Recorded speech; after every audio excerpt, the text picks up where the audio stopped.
to begin to tell you about Mr. Abraham Lincoln.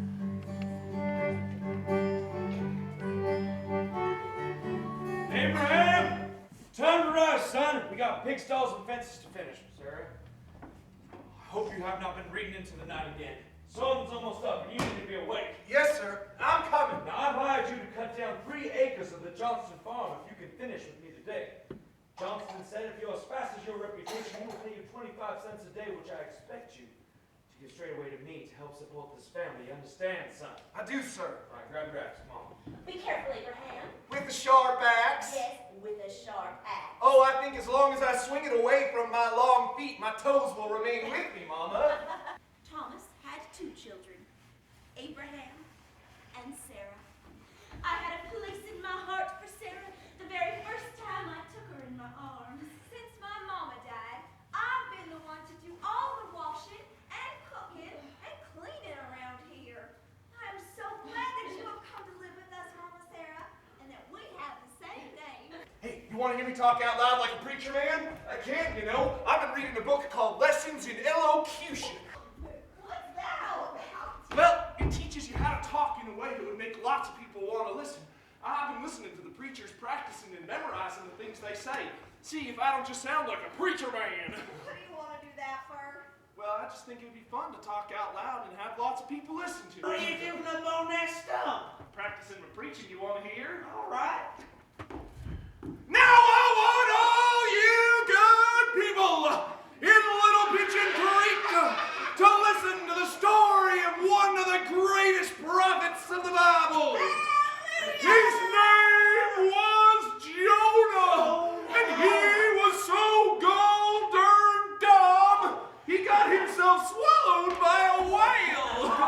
Abraham Lincoln, nobody better ever hear you preach like that again. Can't you do something about that hair of yours? You're going to scare everyone. Not if I keep my hat on.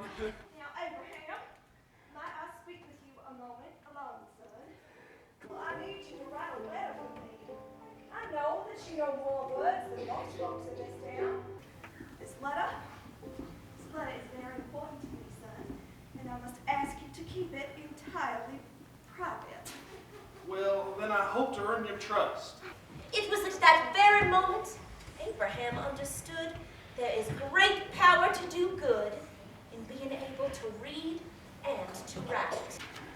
Later, when I asked him about the letter, he said, I'm glad I wrote it, Mama. and he never said another word on the matter. Hey, Dennis, come here. What's wrong?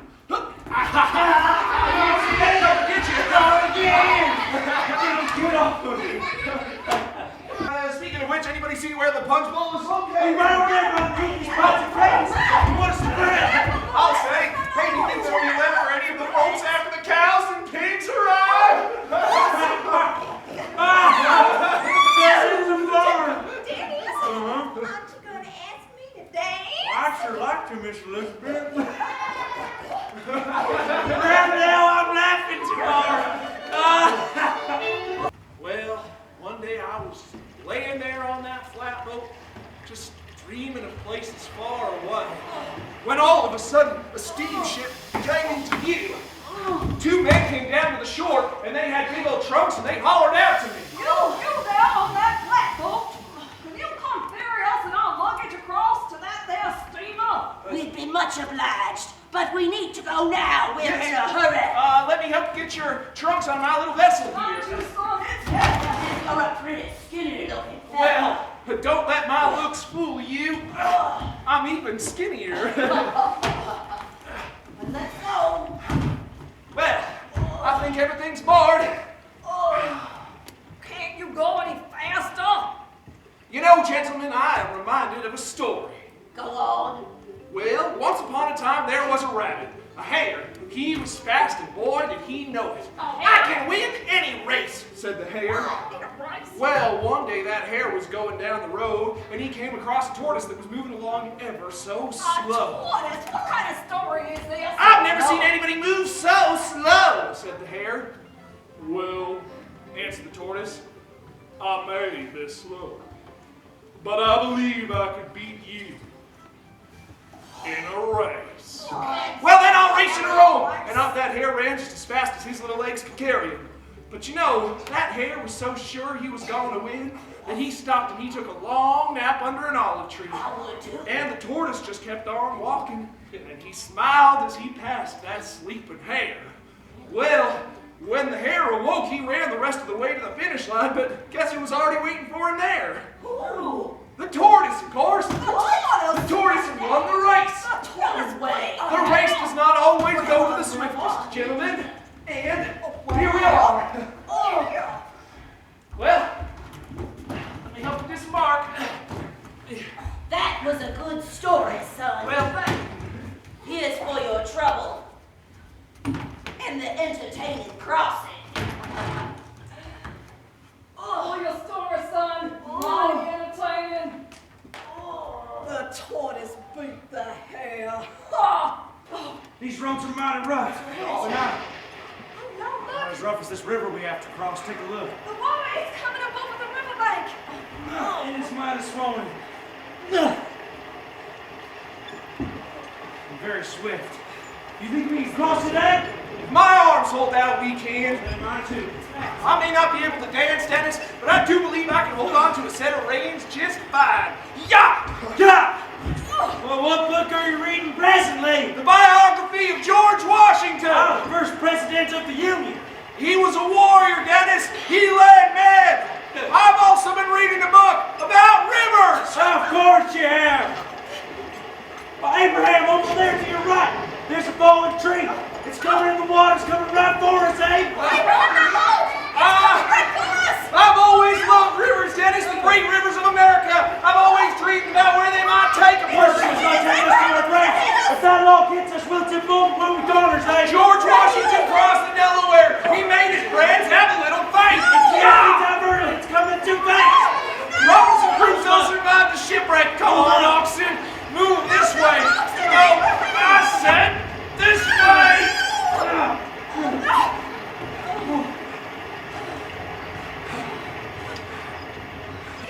You have to see what's coming down the river in New Salem. Look, it's like a giant steering a flatboat. Why, I do believe that has got to be Abraham Lincoln. Hey, Abe!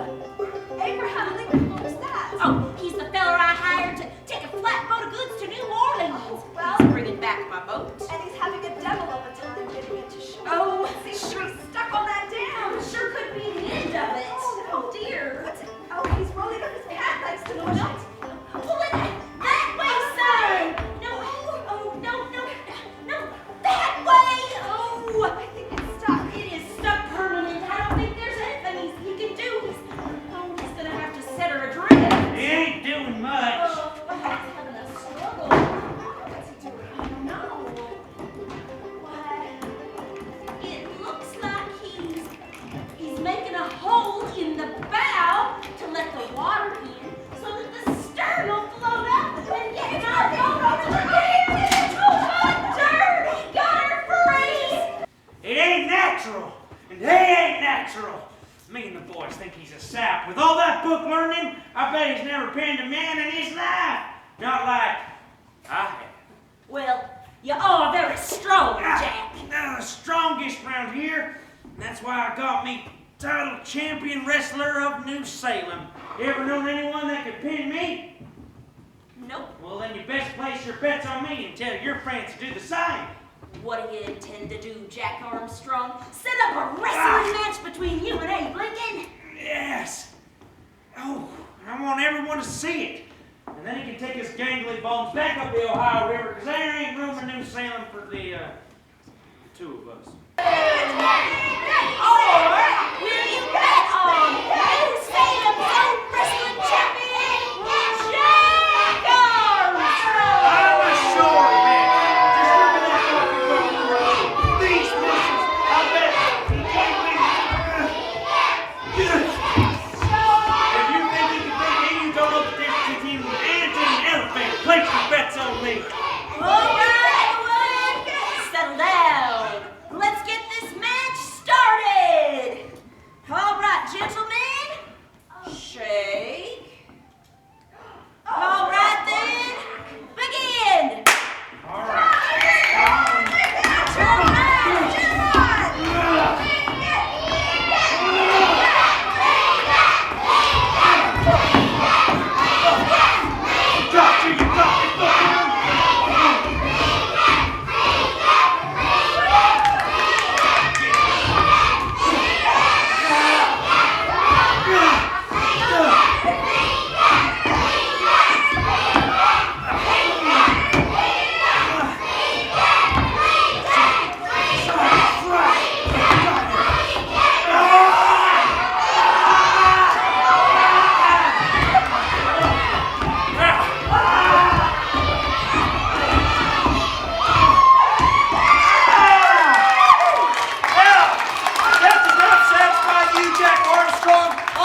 each and every last member of the Clary Grove gang starting right now. All right, I give up. Ow.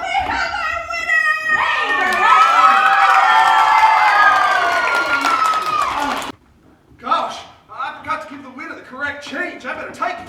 How much was it? It was a penny. I got to see she get.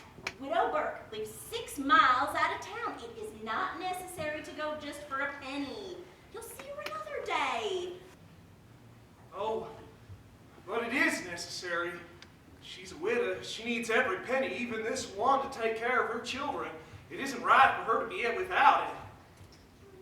I can remember what a penny meant to me. I'm going to take it to her right now. There's the cabin.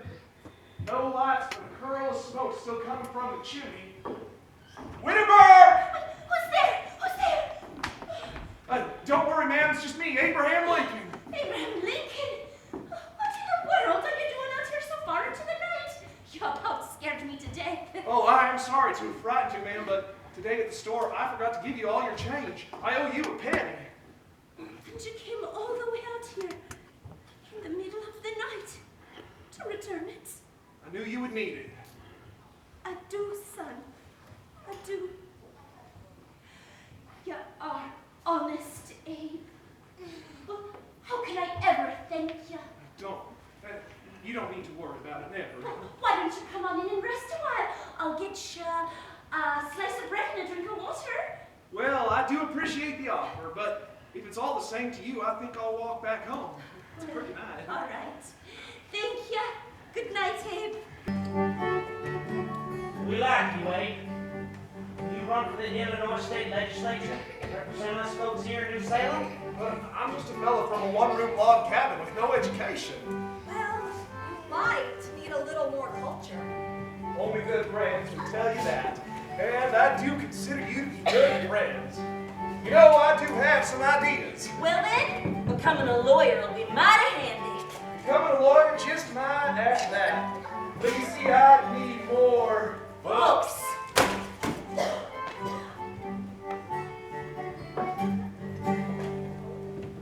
When I became president of the United States, I received a letter from a little child telling me that I would look a lot more handsome and a lot more dignified if I grew a beard. Well, you just know I love little children, so I did what she asked, and I grew a beard that I wore for the rest of my life. That, and a stovepipe hat. Because as you all know, I have to hide my hair.